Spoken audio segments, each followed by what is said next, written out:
Hello there, this series will focus upon different warframes we have. I'll try to make it easy to understand for new people who have no idea how to use these frames. This will focus on every possible way, in my knowledge, to use the frames. First one will of course, as you see, is Volt. Let's start off with basics. All frames have 4 abilities. Most people like to think first ability is weak and fourth one is the ultimate attack. That is not true for all frames. All abilities give some kind of gameplay changes which can be modded depending upon the type of mission you're going to play.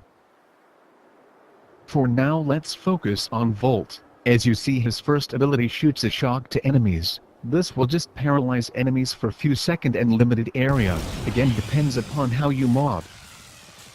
Second ability, Speed. This will speed up everything for you. Your movement speed, your fire rate and your reload time for weapons. People run with Speed Volt to quickly complete missions where you have to travel long distances. Third, Shields. You will drop shields which would block every and any bullet from enemies. At the same time, it will amplify the damage you do from behind. It increases your critical damage. A key ability needed in these recent Eidolon hunts, where operators can shoot and amplify their damage to take Eidolon's shields faster. You can place up to 6 shields at a time, enough to cover any area you want to protect. The shield after 6th will remove the first shield you put.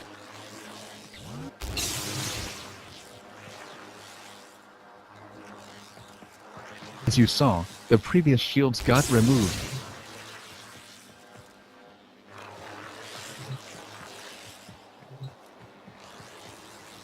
Now the fourth one, Discharge. It will send a shock wave to nearby area depending upon your range. It will paralyze the enemies depending upon your duration. With recent changes you can also use this as DPS ability. This ends our brief overview on Volt's abilities, so let's see how to actually use them in real gameplay.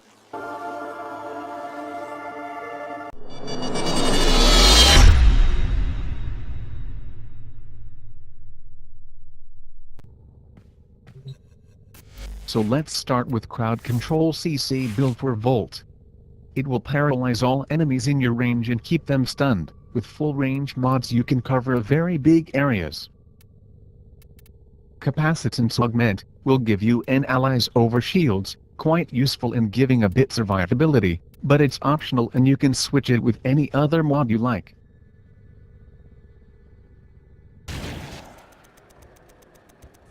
This is a low-level intercept mission. Here you can see Volt's range at max 280. If you don't have all range mods then just 235 range is enough.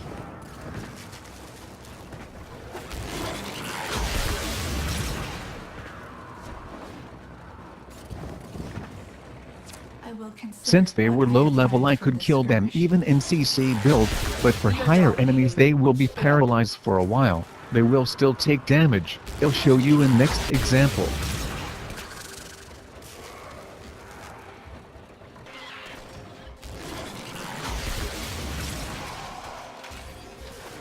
Here is a This is a mobile defense in Void. I'll use my shields to protect the console.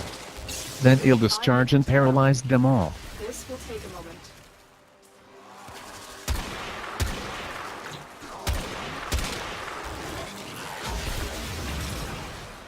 Since we have 170 efficiency, we can keep spamming the discharge. Makes mission like intercept, mobile defense, excavations and even survival easy, but in survival it's better to have average range or else you will lock enemies way too far away. As you saw that a team healer could walk through shields, that's correct. Shields can block projectiles but not enemies. Enemies who do melee attack can bypass your shields and attack you.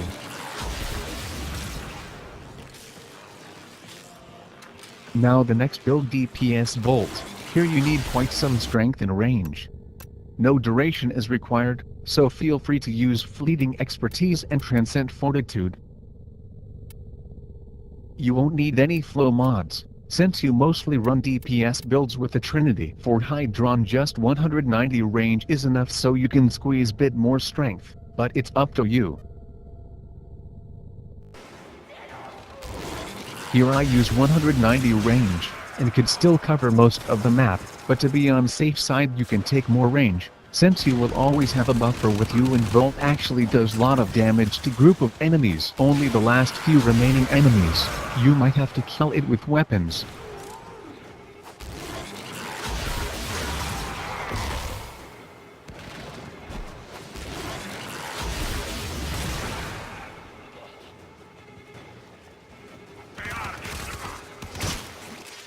Now that sums up Volt's DPS build.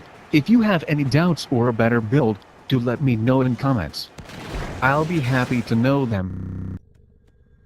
Now let's focus on next build, the iconic speed build. Here you need sprint mods. There are 4 sprint mods I think. But we'll only use sprint boost aura and rush mod. You can use range mod, so that allies might get speed buff too. It's your preference. The other 2 mods are speed drift and armor agility. Strength affects the speed multiplier, so you can use any amount of strength you wish. But I would highly recommend speed augment for this build. It will paralyze any and every enemy you come in contact with, while sprinting, very useful in avoiding getting shot or knocked down. To draw it out. This is a Axie Exterminate mission. With a long melee weapon you can quickly complete missions of such types. Mission like sabotage and capture can be quickly done.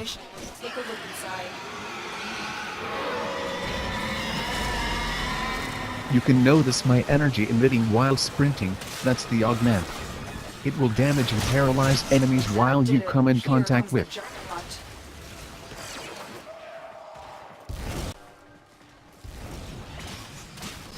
Now that's a juggernaut, you can keep attacking it without having to worry about it attacking you. I was using Secure Electa, so it doesn't have slash damage to heavy damage on Juggernaut, but could still kill it. We fought with honor. Hope this demo gameplay was enough for speed build. Of course your weapon fire rate and reload will increase too, which you didn't notice here. But you can try it yourself.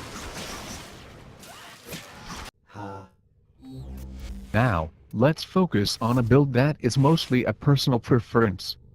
It's mostly to give general idea of how to use Volt in survivals. You don't need crazy strength or range in this. I used Vitality and Rage, but you can use Augment mods or any other that you think will give better option to you. Mods like Enemy Sense helps a lot if your Sentinel dies in middle. Knowing where your enemies are is very crucial in survival. Range should be 100 since anything more would not be helpful. Your discharge would lock down enemies in other rooms if your range is too long.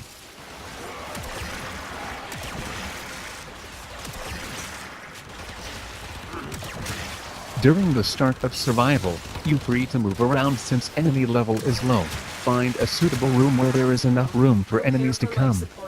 Then you can camp with your shields active to avoid bullets and amplify your damage through shields. Use discharge only when you have a lot of enemies coming near you. It will provide you good CC, and during that you can place your shields or do something. Remember not to spam discharge and waste your energy, it's only to give you some breathing room when the situation gets crazy. Now let's focus on the favorite meta at the moment. That is Volt in Eidolon hunts. Here I use enemy radar as aura, for 2 reasons. First, I use Adarza Cabot when I do hunts, so enemy radar gives location of worms. Second, to avoid getting a squad of full corrosive projection auras. Since removing all armor from Eidolon will make their radiation weakness go away. Here I use combination of Prime Flow, Vitality, Quick Thinking, and Hunter Adrenaline to add survivability. Otherwise Eidolon attacks would keep killing me. Volt's Augment Shock Trooper will give added electric damage buff to allies, if you attack them with your first skill. You can increase that by strength mods, but as you can see I can't fit them here, and 100% default strength works just fine.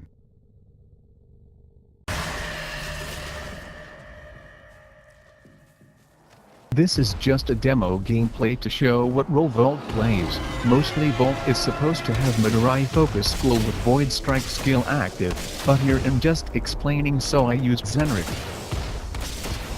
If you can see, without shields operator damage goes up to 1000, this can be boosted a little bit by Volt's shield. Do remember not all YAP will give same damage output, you need good combination of YAP.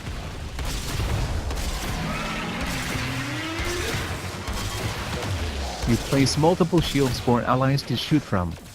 It's better to place them close to Eidolon since most people use YAP with short range projectiles. So if your shields are far, they can't damage him.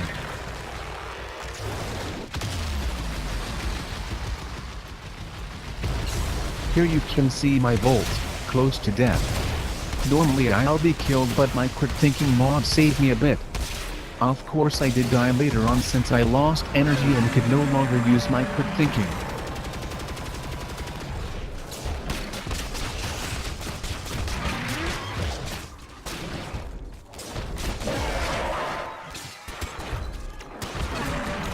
See I died, but in actual squad sense you will have a trinity, you don't die easily with this setup. Without quick thinking you will be easily one shot if you have no clue what Eidolon attacks are. With this, I think I covered all different ways to use Volt. The video became lengthy compared to most of my videos but hopefully it was helpful. If you got any doubts, feel free to ask. For now I'll take my leave and thanks for watching. Please subscribe, it will mean a lot to me. Also if you want another build video like this for another frame, let me know. Until then, see ya, have a good day.